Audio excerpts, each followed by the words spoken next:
देखो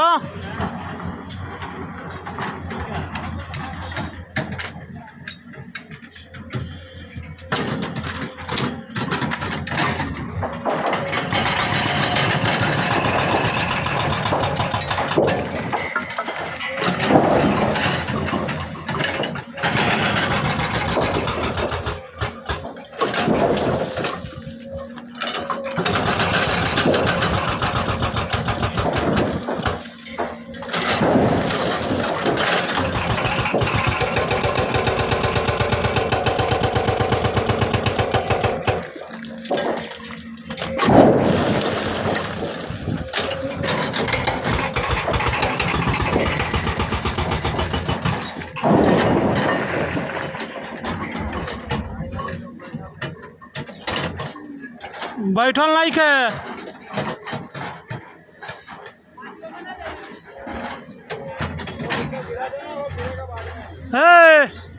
बैठल नहीं के तन मैंने दिखा दी बैठल नहीं के खाली हो जाओ।